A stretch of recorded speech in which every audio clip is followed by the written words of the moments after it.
Pinakamataas na koleksyon sa kasaysayan ng Bureau of Customs at ang misdeclared firecrackers na naharang ng kagawaran kamakailan, ating tatalakayin kasama si Attorney Chris Noel Bendijo, Deputy Chief of Staff ng Bureau of Customs. Attorney Chris, magandang tanghali po.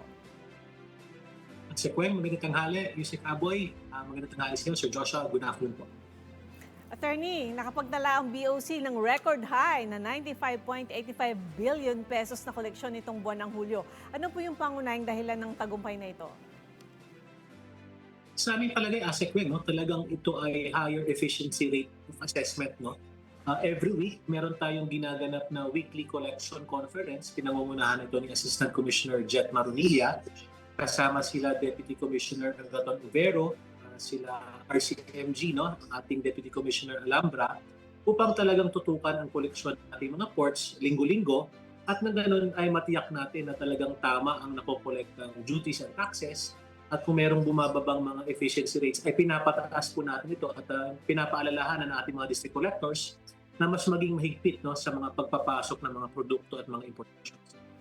Attorney Chris, unang-una, congratulations, no? Hindi lang dahil doon sa balita ni Ase Quen, merong umabot naman sa 587.71 billion pesos ang koleksyon ng BOC mula Enero hanggang Hulyo. Ito yung pinakamataas sa kasaysayan ng ahensya ng BOC. Ano naman yung ibig sabihin nito, Attorney, doon sa ekonomiya? Ano yung translation nito sa ating ekonomiya para sa ating bansa? Alam niyo, Yusek Aboy, tama yung binabanggit niyo, talagang record-breaking ito. Highest ever in BOC history for the month of July at highest ever for the same first half of any year in terms of revenue collection. Ito ang pinakamataas. In terms of epekto naman ito, nangangahulugan na sa bawat pisong surplus na nakokolekta ng Bureau of Customs, ito ay dagdag pondo para sa mga programa nakakapos ng ating budget. Alam naman natin, taon-taon, yan ang problema ng ating bansa, kakapusan ng budget. At ikalawa, ito rin po, ang bawat pisong surplus rin po ay nangangahulugan ng hindi na pangangailangan ng panghiram sa ating budget. At sa ganoon naman ay mapababa ng Right. Attorney, kaugnay po niyan, gaano po kalaki ang naging ambag ng digitalization at customs modernization sa pagtaas po ng koleksyon ng BOC? Maganda yung tanong na yan, Sir Joshua, at mababanggit natin, in terms of digitalization at automation, very preliminary pa lamang ang napatutupad natin. Halimbawa dyan, yung electronic certificate of payment patungkol sa mga motor vehicles na nakalink tayo sa Land Transportation Office, yung ating digital payment solutions. So these are very preliminary digitalization efforts. Alam naman po natin, yung aming customs processing system, pati yung ating national single window, in the pipeline na po yan. So we are really excited at looking forward sa pagpapatupad ng mga digitalization efforts at nang sa ganoon mapapa-improve pa natin, mapapataas pa natin ang potensyal na koleksyon sa ating bansa. So, Attorney, paano naman po nabalanse ng BOC yung mas mataas na revenue collection at mas mabilis na customs clearance para sa mga lehitimong importer? Yan naman po, Sir Quen, meron po tayong Risk Management Office. Ito ay nagpo-profile sa mga importers natin. Kina-classify na rin. Maraming mga factors na kino-consider dito. Yung country of origin ng importation, yung type of importation. At ito ay nagka-classify sa mga importations sa iba't ibang mga lanes. Meron tayong green lane, orange lane at red lane.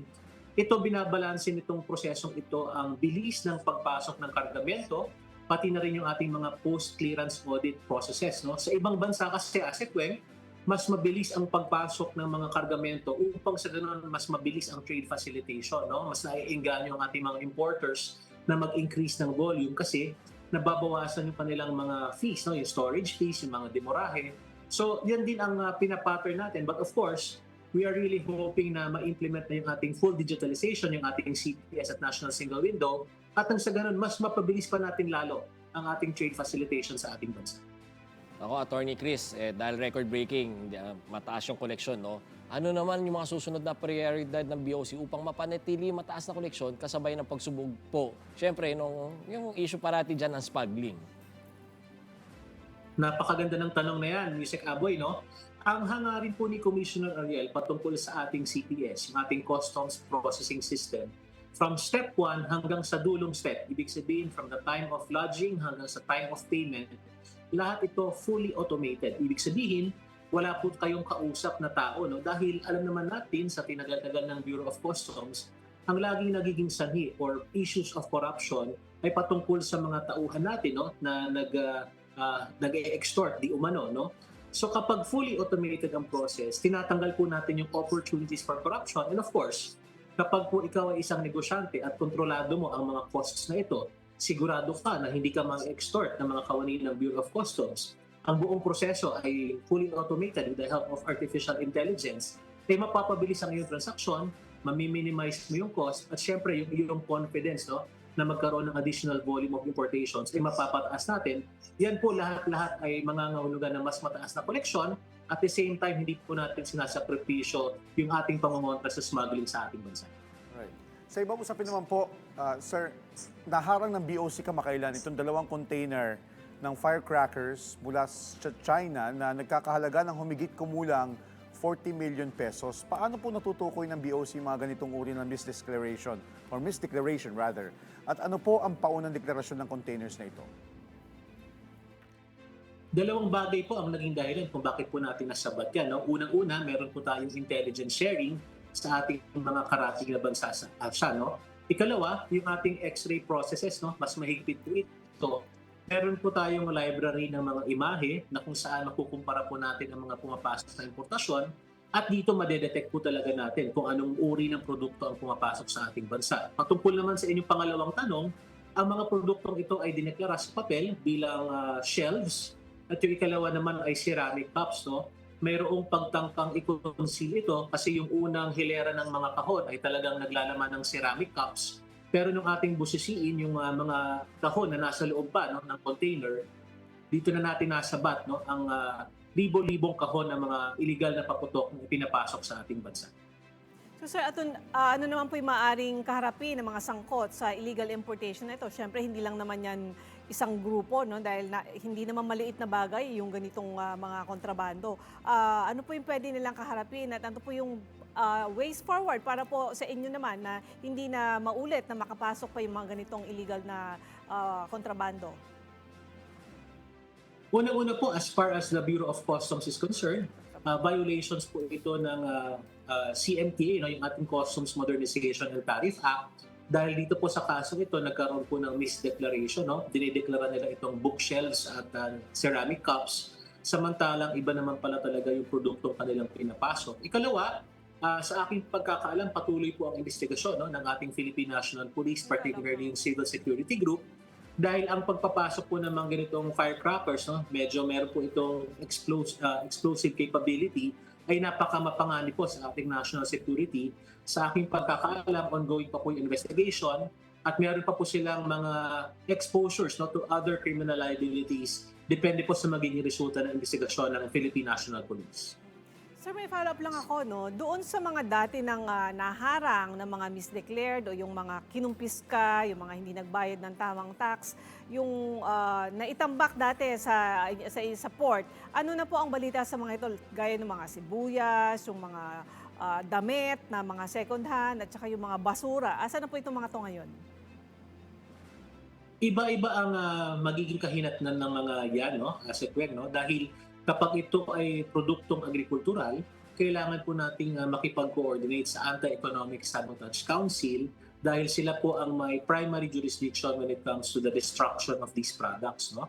Yun naman pong ibang mga kagamitan, meron pong direktiba ang ating Commissioner Ariel Nepomuceno na agarang pagsisira, no, yung condemnation kung tawagin, sa mga produktong ito. At samantalang yung iba naman, kapag ito ay na-determine na, for example, no, kung fit for human consumption pa, at wala naman po itong panganib, no, sa kalusugan, yan naman po ay talagang pinabibilis ni Commissioner Ariel ang donasyon, halimbawa sa DSWD, sa LGU, dahil kami naman po ay nagmula sa Office of Civil Defense. So, naintindihan po namin yung pangangailangan ng ating mga kababayan, lalong-lalo na yung mga tinatamaan ng sakuna. So, yan po ang mga posibleng kahihinatnan ng mga produktong na-abandona, na-forfeit sa ating mga pantalan.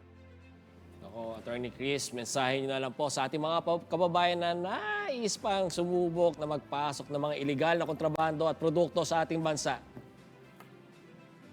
siguro simplihan na lang natin, Yusek Aboy, no? Huwag nyo na pong balakin pa dahil masasayang lang po ang inyong effort at pondo, no? Huhulihin at huhulihin po ng Bureau of Customs yan. Alam niyo po, sa pamumuno ni Commissioner Ariane Pomoceno, talagang non-negotiable po. Kapag misdeclared, huli po yan. Kapag po swing, huli po yan. So, huwag niyo na pong tangkain pa dahil masasayang lang po ang inyong panahon, ang inyong pera at magkakaroon pa po kayo ng exposure to criminal liability at mga patong-patong na kaso na talaga pong sadya po namin isasampa.